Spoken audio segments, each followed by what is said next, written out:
Hello everybody, मैं doctor Taufiq Hussain, associate professor in higher education. पिछले व्याख्यान में हम महान मौर्य शासक अशोक के विषय में चर्चा कर रहे थे और हमने अशोक के विषय में जानकारी के प्रमुख जो स्रोत हैं, अभिलेखों के विषय में, अशोक के अभिलेखों के विषय में चर्चा की थी और अशोक के अभिलेखों में किन किन बातों का उल्लेख मिलता है उसके विषय में चर्चा की थी। हमने देखा था कि अशोक विश्व का महानतम सम्राट माना जाता है और जो प्रसिद्ध इतिहासकार H.G. वेल्स हैं, उन्होंने अशोक को विश्व के महानतम सम्राटों में से एक माना है। तो अशोक की जो महानता है वो उसके जो साम्राज्य के जो भौगोलिक विस्तार के कारण नहीं थी, अपितु अशोक की जो महानता है उसकी जो नैतिक महानता है और जो जो जो जो उसकी जो मोरलिटी के जो सिद्धांत है वो उन्होंने जो दिए उसके कारण से है। वो अपने युग से कहीं बहुत आगे था, क्योंकि उस समय है उस मोरलिटी की बात करना एक बहुत बड़ी बात थी। तो अशोक ने इस बात को स्वयं है वो स्वीकार किया है कि किसी भी राजा की प्रसिद्धि का जो वास्तविक मापदंड है उसकी प्रजा का जो नैतिक उत्थान है वो होना चाहिए, और इस उद्देश्य के अंदर है वो अशोक सफल रहता है। और अशोक है वो अपनी इस जो धर्म की जो नीति है उसके कारण से है वो एक प्रकार से, जैसे आप कहें कि तत्कालीन समय में जो सामाजिक तनाव था और जो एक संकीर्णतावादी झगड़े हो रहे थे उसको समाप्त कर करके है वो अपने विशाल साम्राज्य के अंदर है वो साम्राज्य के भिन्न भिन्न भागों में है वो सौहार्दपूर्ण संबंध स्थापित करने के अंदर है वो सफल रहा। और ये सफल रहने के पीछे जो महत्वपूर्ण कारण था वो उसकी धर्म की नीति थी। अशोक की कोई धर्म की नीति थी जिसने अशोक को विश्व के महानतम सम्राटों में जो स्थान दिलाया। उसके पीछे जो बहुत महत्वपूर्ण जो कारण था वो अशोक के द्वारा जो प्रतिपादित जो उसकी धर्म की नीति थी उसको माना जाता है। तो अशोक की धर्म की नीति के कारण से तत्कालीन समाज के अंदर है वो एक सामाजिक समरसता है, वो सामाजिक तनाव कम हुआ, संकीर्णतावादी झगड़े हैं वो समाप्त करने में अशोक को महत्वपूर्ण सहायता मिली, और एक तरह से है लोगों के जो नैतिक उत्थान है उसके अंदर वो जो है वो सहायता मिलती है। तो आज हम अशोक के धर्म के विषय में चर्चा करेंगे। तो देखिएगा, जैसा कि आप जानते हैं कि अशोक का जो व्यक्तिगत जो धर्म था, जो इंडिविजुअल रिलीजन था, वो बौद्ध धर्म था। और कलिंग युद्ध के पश्चात है वो अशोक है का हृदय इतना विदीर्ण होता है कि वो बौद्ध धर्म की ओर है वो एक तरह से है वो अग्रसर हो जाता है, और बौद्ध धर्म उसका व्यक्तिगत धर्म है वो बौद्ध धर्म हो जाता है। लेकिन अशोक ने अपनी जनता पर है, अपनी प्रजा पर है वो बौद्ध धर्म है वो नहीं थोपा। अशोक ने एक तरह से क्या है कि अशोक का जो धर्म क्या था वो एक प्रकार से नैतिक, एक प्रकार से जो अशोक का जो धर्म क्या है वो एक प्रकार से कोडिफिकेशन ऑफ लॉ था। और अशोक का जो धर्म है वो केवल मनुष्य के लिए नहीं था, अपितु समस्त प्राणी मात्र के लिए था। और समस्त प्राणी मात्र के लिए अशोक ने जिन सिद्धांतों का प्रचार किया वो अशोक का धर्म कहा जाता है। अभिलेखों में उसे अशोक के धर्म के नाम से जाना जाता है। तो धर्म है वो प्राणी मात्र के प्रति था। अशोक का जो धर्म है उसमें बौद्ध धर्म के जो विभिन्न प्रकार के जो रिचुअल्स हैं उनका हमें कोई उल्लेख नहीं मिलता है कि बौद्ध धर्म के जो 4 आर्य सत्य हैं, या हम उसकी बात करें कि जो प्रत्युत समुत्पाद है, बौद्ध धर्म के जो सिद्धांत, दार्शनिक जो सिद्धांत है उनका उल्लेख है वो अशोक के धम्म में नहीं मिलता है। तो धम्म है वो अलग बात थी। अशोक का जो धम्म है वो एक प्रकार से क्या है कि नैतिकता के नियम वो थे। और अशोक का धम्म क्या था, इस विषय के अंदर क्या है कि अशोक है वो एक प्रकार से वो कहता है कि जो अशोक का जो धर्म है उसके विषय में वो अशोक है वो स्वयं वो कहता है, और उस धर्म के विषय में खुद है वो अपने आप को दूसरे स्तंभ लेख के अंदर है वो स्वयं अपने आप से पूछता है कि कीचु धम्मे धर्म क्या है। और अशोक स्वयं उसका उत्तर देता है, वो कहता है कि अपासिनो बहु कथा ने दया दाने सोचिए, दया दाने सचे सोचिए। अर्थात अशोक ये कहता है कि धर्म है वो क्या है, वो धर्म के विषय में वो दूसरे स्तंभ लेख और जो 7वें स्तंभ लेख है उसमें अशोक ये कहता है कि अपासिनो बहु कथा ने दया दाने सच्चे सोचे। अर्थात दुष्कार्यों से बचना चाहिए, बहुत से कल्याण करने चाहिए, करुणा, उदारता, सत्यता, पवित्रता है इसका पालन करना चाहिए, ये धर्म है। अर्थात धर्म है वो बहुत से कल्याणकारी कार्य करना, पापों से दूर रहना, बहुत से जो दया करना, दान करना, सत्य बोलना और शुद्धि रखना है, ये धर्म है। तो अशोक है वो उसके धर्म को समझने के लिए अशोक वो धर्म के 2 पहलू हैं, एक व्यवहारिक पहलू है और एक निषेधात्मक पहलू है। तो एक जो अशोक के धर्म का जो व्यवहारिक पहलू है जिसको सकारात्मक पहलू कहते हैं, उसके अनुसार अशोक का धर्म क्या है, अशोक है वो अपने द्वितीय स्तंभलेख में वो कहता है कि और जो दूसरे स्तंभलेख के अंदर वो उसको व्यवहार में लाने का जो तरीका भी बताता है। वो ये कहता है कि धम्म का जो धम्म का जो पालन है, धम्म के लिए है वो क्या करना चाहिए। तो उसके लिए वो कहता है कि प्रत्येक व्यक्ति को है वो प्राणवान जो जंतु है उनकी हत्या नहीं करनी चाहिए, और जीवों को किसी प्रकार के जीवों को क्षति नहीं पहुंचानी चाहिए, माता पिता की सेवा करना चाहिए, वृक्षों की सेवा करनी चाहिए, गुरुओं को आदर करना चाहिए, मित्र परिचित और संबंधियों का आदर करना चाहिए, ब्राह्मण और सवर्णों के प्रति उदार और सम्यक व्यवहार रखना चाहिए, दास और सेवकों के प्रति सम्यक व्यवहार करना चाहिए, और अल्प व्यय करना चाहिए और अल्प संचय करना चाहिए। तो इसलिए अशोक ये कहता है कि धम्म है, धम्म व्यक्ति का नैतिक उत्थान कैसे पूरा होगा, उसके लिए वो एक व्यवहारिक पक्ष बताता है कि कौन सी चीज़ें करनी चाहिए जिससे व्यक्ति का नैतिक उत्थान होना चाहिए। अर्थात प्राणी मात्र के प्रति है वो प्रेम भाव रखना चाहिए, जीव हत्या नहीं करनी चाहिए, माता पिता बड़ों का गुरुजनों का आदर करना चाहिए, श्रमणों का आदर करना चाहिए, दास सेवकों के प्रति अच्छा व्यवहार रखना चाहिए, अल्प व्यय करना चाहिए, अल्प संचय करना चाहिए। इसके अलावा अशोक ये कहता है कि धम्म व्यक्ति का नैतिक उत्थान कब हो सकता है, उसके लिए वो कहता है कि व्यक्ति को धम्म मंगल की बात करता है 9वें शिलालेख में। और वो कहता है कि आपको जो मांगलिक कार्य भिन्न भिन्न अवसरों पर जो मांगलिक कार्य किया जाता है, जैसे रोगों से मुक्ति होने पर है, वो विवाह पर और पुत्र के जन्म पर है, और शादी की सालगिरह पर है, वो किस प्रकार से भव्य आयोजन करता है। तो अशोक ये कहता है कि ये जो मांगलिक कार्य हैं वो करने चाहिए, लेकिन ऐसे मांगलिक कार्यों का कोई प्रभाव नहीं होता। अशोक ये कहता है कि इस मांगलिक कार्यों के स्थान पर है वो एक प्रकार से क्या है कि धम्म मंगल का कार्य करना चाहिए, अर्थात दासों सेवकों के साथ शिष्ट व्यवहार करना चाहिए, गुरुजनों का आदर करना चाहिए, प्राणियों के प्रति दया भाव रखना चाहिए, ये मांगलिक कार्य करना चाहिए जिससे व्यक्ति का नैतिक उत्थान हो, ये 9वें शिलालेख में कहता है। इसी तरह से अशोक का वो धमदान की बात करता है। अशोक ये कहता है 11वें शिलालेख में कि व्यक्ति साधारण जो दान है देख करके है, साधारण दान और धमदान में अंतर स्पष्ट करता है। वो कहता है कि धमदान है दान का उच्चतम रूप है, और इसका अर्थ ये है कि किसी को धर्म के विषय में बताना, धर्म में भाग लेना और धर्म से संबंध स्थापित करना, वो धमदान होता है। तो अशोक ये कहता है कि धमदान है वो पिता पुत्र को कर सकता है, पुत्र पिता को कर सकता है, भाई भाई को कर सकता है, कोई भी व्यक्ति अपने पड़ोसी को धमदान कर सकता है। तो सभी दानों में से सर्वोच्च दान है वो 11वें शिलालेख में अशोक धमदान को बताता है कि धमदान के कारण से है वो व्यक्ति का नैतिक उत्थान होता है। इसी तरह से धम्म विजय की बात करता है 13वें शिलालेख में। अशोक ये कहता है कि सामान्य विजय और धम्म विजय में अंतर वो करता है। तो अशोक ये कहता है कि आपको जो साधारण विजय के स्थान पर है वो धम्म विजय वो करनी चाहिए। अर्थात अशोक ये कहता है कि धम्म विजय वो प्रेम से परिपूर्ण होती है, वह न किसी के साम्राज्य को छीना जाता है, उसमें न किसी के साम्राज्य को छीना जाता है, अभी तो दूसरे को दिल को जीता जाता है। तो धम्मदान की वो बात करता है। इसी प्रकार अहिंसा की बात करता है कि प्राणी मात्र के प्रति वो अहिंसा का भाव रखना चाहिए। तो इस तरह से अशोक का धम्म है उसका जो सकारात्मक पहलू है, जो व्यवहारिक पहलू है, उसके अंतर्गत अशोक है वो बहुत सी बातों का उल्लेख करता है जिसके करने से व्यक्ति का नैतिक उत्थान है वो धम्म का मार्ग है वो ऊंचा होता है। जबकि अशोक है इसके साथ साथ धम्म का निषेधात्मक पहलू की भी बात करता है। अशोक ये कहता है कि कौन से जो कार्य वो नहीं करने चाहिए जिसके कारण से व्यक्ति का नैतिक उत्थान है वो होता है। और इसके लिए वो अशोक ये कहता है कि प्रत्येक व्यक्ति को है वो आशीनव अर्थात पापों से बचना चाहिए, हानिकारक विकारों से बचना चाहिए। और इसके लिए वो कहता है कि जो चंडी है, निष्ठुरता है, क्रोध है, जैसे वॉयलेंस नहीं करनी चाहिए, क्रूरटी नहीं करनी चाहिए, क्रोध नहीं करना चाहिए, घमंड नहीं करना चाहिए, ईर्ष्या नहीं करना चाहिए। तो इन चीज़ों को त्यागने से है वो धम्म की प्राप्ति होती है।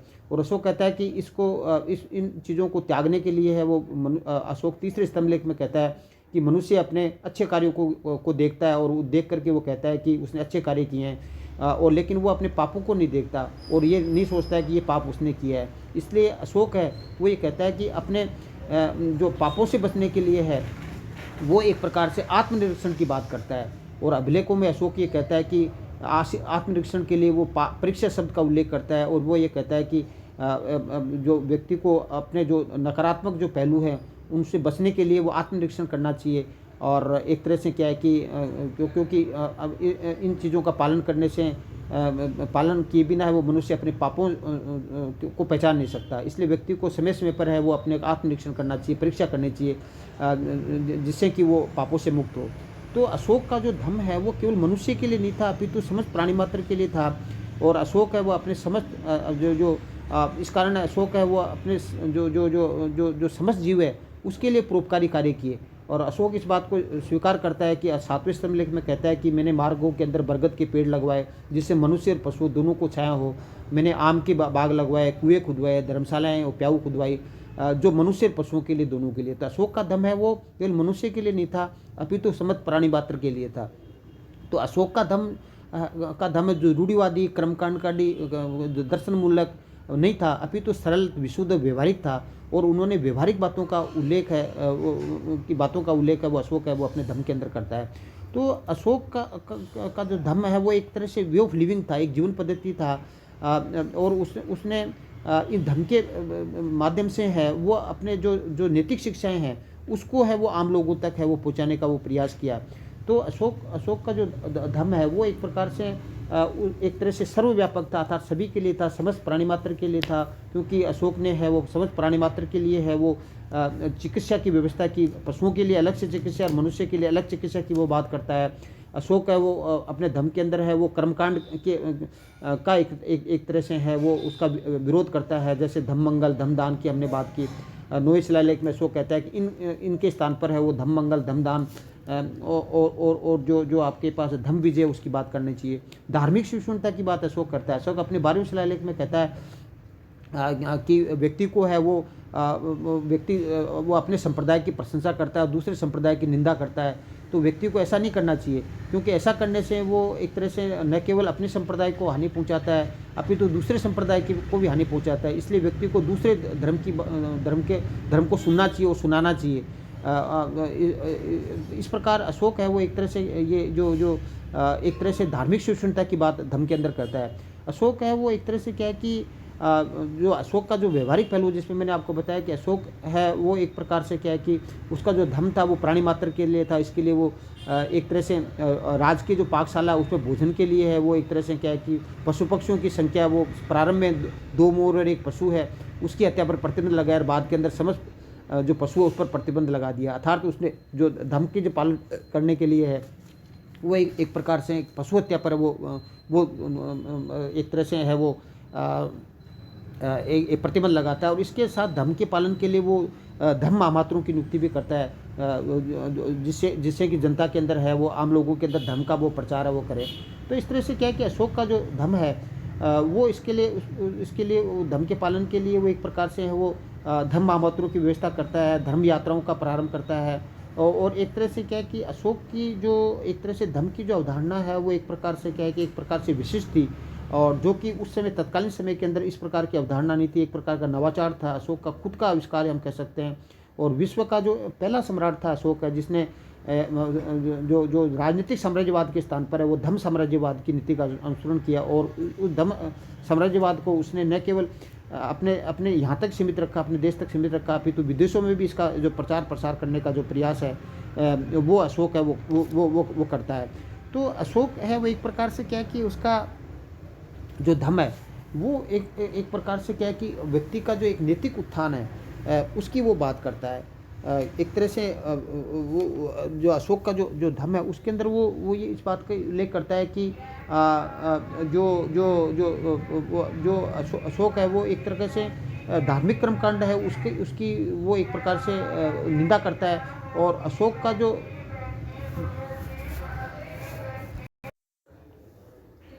तो अशोक का ये जो धर्म है उस धर्म के प्रचार के लिए अशोक ने है वो विभिन्न प्रकार के जो कार्य भी किए। और इसके लिए अशोक ने, जैसे कि मैंने बताया कि अशोक ने है वो धर्म महामात्रों की नियुक्ति की। और धर्म महामात्र अशोक अपने 5वें शिलालेख में ये इस बात का उल्लेख करता है कि उसने धर्म महामात्रों की नियुक्ति की। और राज्याभिषेक के 13वें वर्ष में है ये धर्म महामात्रों की नियुक्ति की गई। और धर्म महामात्रों को 2 कार्य दिए गए, 2 रिस्पॉन्सिबिलिटी दी गई कि वो धर्म की स्थापना करे और धर्म की वृद्धि के लिए कार्य करे। तो अशोक ने धर्म के प्रचार के लिए है वो धर्म महामात्रों की नियुक्ति की। और इसके अतिरिक्त अशोक ने अपने प्रजा के अंदर है वो धर्म के प्रचार करने के लिए है वो विभिन्न स्थानों के अंदर है वो विभिन्न प्रकार के अभिलेख है अंकित करवाए। और अशोक ने जो धर्म विचार मूलक जो अभिलेख हैं उसको अशोक ने है वो धर्मलिपि कहा। और धर्म के विधान को धर्मानुशासन है वो कहा उन्होंने धर्म के विधान को। और उन्होंने जो अशोक का जो 5वां शिलालेख है उसके अंत में अशोक वो कहता है कि वो कहता है कि ये धर्मलिपि है अर्थात धर्म संबंधी बातें इसलिए लिखाई गई है जिससे कि वो चिरस्थायी हो और मेरी प्रजा इसका अनुसरण करे। तो इस तरह से हम कह सकते हैं कि अशोक ने न केवल धर्म प्रचार के लिए धम्म महापात्रों की नियुक्ति की, अपितु धम्मलिपि अर्थात उन अभिलेखों को लिखाया जिसके अंदर धम्म की बातें थी, जिसके द्वारा वो धम्म का प्रचार है वो संभव हो सके और धम्म की जो बातें हैं वो उसका चिरस्थायित्व है वो हो सके। इसके अलावा अशोक ने धम्म के सिद्धांतों के शीघ्र प्रचार के लिए अशोक ने अपने साम्राज्य के अंदर है वो धर्म श्रावण है वो तथा धर्म उपदेशक है उसकी भी व्यवस्था की। और अशोक का वे विश्वास था कि जो परलोक की जो अवधारणा है उसमें अशोक विश्वास करता था, और अशोक ने जो ये धम्म का एक महत्वपूर्ण अंग था, और इसलिए अशोक ने धम्म के आचरण के लिए अशोक ने जो पारलौकिक सुख की प्राप्ति बताई कि धम्म के पालन से पारलोक के अंदर सुख प्राप्त होता है। अशोक जो चौथे शिलालेख में ये कहता है कि मनुष्य को विमान दर्शन, हस्ति दर्शन तथा अग्नि स्तंभ आदि दिव्य रूपों का दर्शन कराया जाना चाहिए, जिससे कि मनुष्य पारलौकिक और स्वर्गिक सुख की है वो सुख की अभिलाषा के अंदर है वो धर्माचरण की ओर के लिए प्रेरित हो। इसके अलावा अशोक ने धर्म के प्रचार के लिए वो प्राणी मात्र के प्रति जो अहिंसा का जो भाव है वो एक तरह से अशोक का जो महत्वपूर्ण योगदान माना जाता है। वो 5वें स्तंभ लेख में अशोक ये कहता है कि उसने अपने राज्याभिषेक के 26 वर्ष बाद अनेक प्राणियों को न मारने के लिए घोषणा की, और उन्होंने अभिलेखों के अंदर पशु पक्षियों की एक लंबी सूची थी जिसकी हत्या अशोक ने प्रतिबंध लगा दिया। तो पशुओं को दागने की प्रथा को भी अशोक ने वो नियंत्रित करने का प्रयास किया। तो धर्म के प्रचार के अंदर जो जीव हिंसा है उस पर भी प्रतिबंध लगाया। इसके अलावा अशोक ने, जैसे मैंने बताया कि धर्म के प्रचार के लिए परोपकार जो कार्य किए, और उन्होंने प्राणियों की सुख सुविधा के लिए, समस्त प्राणियों की सुख सुविधा के लिए देश विदेश के अंदर परोपकारिता के लिए अनेक कार्य किए। और इसके लिए अशोक है वो 7वें स्तंभ लेख में कहता है कि मार्गों में मेरे द्वारा है वो वट वृक्ष लगाए गए जो पशुओं और मनुष्यों को छाया दे। मैंने आम के पेड़ लगाए गए जो प्रति 2 मील की दूरी पर कुएं खुदवाए, और धर्मशालाएँ हैं वो बनवाई, और जलशालाएँ भी बनवाई, क्योंकि पशु और मनुष्य दोनों के लिए सुख दे सके। तो इसके लिए अशोक ने इन सब बातों के पीछे अभिप्राय धर्म का आचरण करना था। तो दूसरे जो शिलालेख है उसमें अशोक अपने राज्य में और जो सीमावर्ती जो प्रदेश है, सीमावर्ती जो प्रदेश है उसमें मनुष्य और पशु दोनों के लिए अलग अलग चिकित्सालय की भी बात करता है। इसके अलावा अशोक है वो देश विदेश के अंदर वो धर्म विजय के लिए वो अशोक अपने राज्य के सीमांत जो प्रदेश हैं और सुदूर जो यवन क्षेत्र है वह धर्म विजय की सफलता का उल्लेख है वो 13वें शिलालेख में करता है। और उससे प्रतीत होता है कि अशोक अपने धर्म के प्रचार के लिए विभिन्न प्रचारक मंडल है वो भी अशोक ने है वो भेजे। इसके अलावा अशोक के जो शिलालेख हैं वो साम्राज्य के जो पश्चिमोत्तर सीमा पर जो यवन राजा अंत्योक है जो यूनानी राजा था, और पड़ोस के अंदर तुरुमाय है, अंत्यकिन है, मग है, अलेक्जेंडर है जो यूनानी राजा थे,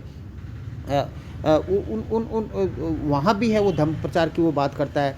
और एक दक्षिणापथ है वो 13वें शिलालेख के अंदर अशोक है वो जो चोल पांडे सत्यपुत्र है जो वहाँ पर वो धर्म विजय की बात करता है। और चोल राज्य और पांडे राज्य जो सुदूर दक्षिणापथ में अशोक अपने साम्राज्य की सीमाओं के निकट है जो ये स्वतंत्र राज्य थे वहाँ पर भी वो धर्म प्रचार की वो बात करता है। तो इस प्रकार अशोक ने धर्म के प्रचार के लिए भी बहुत से कार्य किए। तो इस प्रकार हम अशोक के जो धर्म है वो एक प्रकार से क्या था कि एक प्रकार से अशोक का धर्म है वो नैतिकता का सिद्धांत था, अर्थात जिससे कि समस्त प्राणी मात्र है उसका है वो एक प्रकार से है वो उत्थान हो सके। और अशोक के जो अभिलेखों के अंदर जो ये धर्म संबंधी अवधारणा है उसमें बौद्ध धर्म की जो मूल शिक्षाओं का उल्लेख नहीं है, और उसमें जो विभिन्न इतिहासकार हैं उसको राजधर्म, हिंदू धर्म और सब धर्मों को जो सार की संज्ञा देते हैं, और कुछ इतिहासकार उसको स्वयं के द्वारा आविष्कृत वो धर्म की संज्ञा देते हैं। तो हम ये कह सकते हैं कि अशोक का जो धर्म है, धर्म संबंधी अवधारणा है, उसके लिए उसको जानने के लिए अशोक के जो अभिलेख हैं उनमें अशोक किस बात का उल्लेख करता है उसके विषय में जानना ज़रूरी है, क्योंकि अशोक के अभिलेखों के अंदर है वो बौद्ध धर्म के जो मूल सिद्धांत है वो अन्य धर्मों के जो मूल सिद्धांत हैं उसकी बात नहीं है, अपितु सभी धर्मों के अंदर जो नैतिकता के सिद्धांत है, जो मोरलिटी की जो बात की गई है, उन बातों का उल्लेख हमें मिलता है।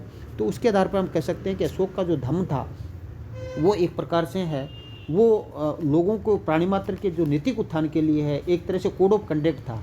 और इसके जो धर्म के जो स्वरूप के विषय में, नेचर क्या था, इसके विषय में विभिन्न इतिहासकारों के अंदर क्या अवधारणा थी कि अशोक का धर्म राजधर्म था या सार्वभौम धर्म। कुछ इसे राजधर्म मानते हैं, कुछ सार्वधर्म मानते हैं, कुछ ब्राह्मण धर्म मानते हैं, कुछ इसे उपासक बौद्ध धर्म की संज्ञा देते हैं।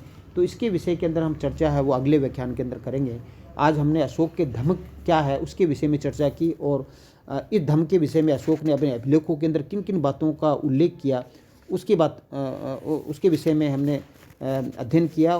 इससे आप हम निश्चित रूप से समझ गए कि अशोक का जो धर्म था वो व्यक्तिगत धर्म, बौद्ध धर्म था, लेकिन धर्म और धर्म में अंतर था। धर्म है एक तरह से कोडिफिकेशन ऑफ लॉ था, नैतिकता के सिद्धांत थे, जो कि न केवल मनुष्य के लिए अपितु समस्त प्राणी मात्र के लिए। Thank you. जय हिंद, जय भारत।